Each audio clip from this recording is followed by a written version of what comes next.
तब कहीं जाके भारतीय सरकार ने खुद का कोला लॉन्च किया था जिसका नाम बेहद इंटरेस्टिंग था। उसका नाम रखा गया था कोका कोला। दुनिया की मोस्ट पॉपुलर सॉफ्ट ड्रिंक्स में से एक है, लेकिन क्या आपको पता है कि इंडियन गवर्नमेंट ने एक बार खुद का भी कोला निकाला था? क्या है इसके पीछे की कहानी और क्या हुआ हमारी सरकारी कोला का, जानते हैं इस वीडियो में।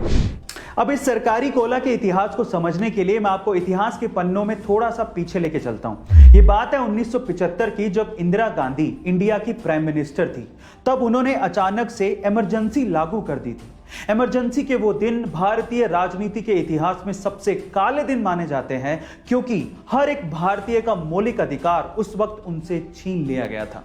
जब 21 महीने बाद यानी कि 1977 में यानी 1977 में इमरजेंसी को जब हटाया गया था और उसके बाद जब चुनाव करवाए गए थे, तो इंदिरा गांधी और कांग्रेस बुरी तरीके से हार गई थी और भारतीय राजनीति के इतिहास में पहली बार नॉन कांग्रेसी सरकार मोरारजी देसाई के नेतृत्व में बनने जा रही थी। अब सरकार नहीं थी तो नियम भी नए आने ही थे।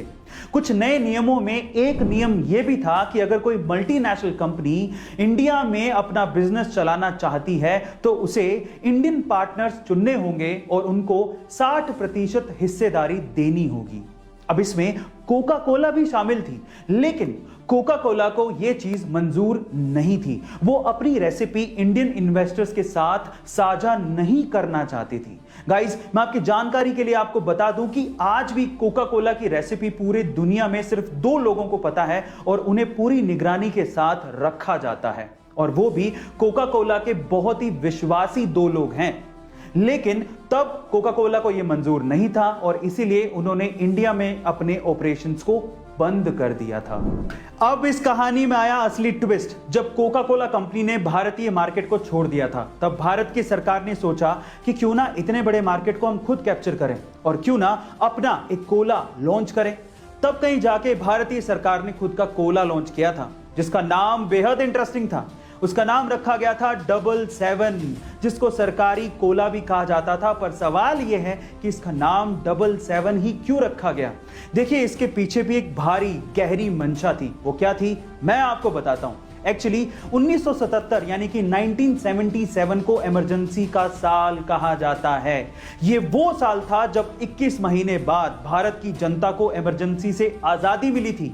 ये वो साल था जब पहली बार भारत के इतिहास में एक नॉन कांग्रेसी सरकार बनी थी। ये वो साल था जब कांग्रेस सत्ता से बाहर हो गई थी। गाइस, तब की तत्कालीन सरकार ये चाहती थी 1977 को 77 के तौर पर हमेशा याद रखें और कांग्रेस को हमेशा सत्ता से बाहर रखें। इसी वजह से इसका नाम 77 रखा गया था। और मजे की बात यह है कि इस ड्रिंक की मैन्युफैक्चरिंग भी government owned company Modern Food Industry ही करती थी। पर सरकारी कोला 77 का यह आइडिया इंडियन मार्केट में पूरी तरीके से फ्लॉप रहा। इंडियन मार्केट में 77 चल ही नहीं पाई, वैसे ही जैसे कि मोरारजी देसाई की सरकार नहीं चल पाई। 1979 में उनकी सरकार गिर गई और मोरारजी देसाई ने इस्तीफा दे दिया। 1980 के चुनाव जीतकर इंदिरा गांधी फिर से भारत की प्रधानमंत्री बन गई और उसके बाद आते ही उन्होंने सबसे पहले 77 कोला की मैन्युफैक्चरिंग को पूरी तरीके से बंद किया, क्योंकि उन्हें वो 1977 की हार की याद दिलाता था। Now moral of the story, 1977 की वो इमरजेंसी एक काला अध्याय था और जनता ने इसके लिए कांग्रेस को सबक भी सिखाया था। लेकिन उसी त्रासदी को अपनी ढाल बना के किसी कोल्ड ड्रिंक का नाम रख देना, यह भी शायद जनता को पसंद नहीं आया और इसका खामियाजा कहीं ना कहीं दूसरी सरकार को भी भुगतना पड़ा था। इसीलिए कहते हैं अपनी सोच सही रखना बेहद जरूरी है, और इस पे यह कहावत बिल्कुल सटीक बैठती है। अच्छी सोच लिए परिंदा आसमान तक जाता है, सोच डुबाई अगर तो सीधा औंधे मुंह जमीन पर आता है। इसलिए अपनी सोच को ठीक रखिए और आगे बढ़ते रहिए। ये वीडियो आपको कैसा लगा बताइएगा जरूर। मिलते हैं।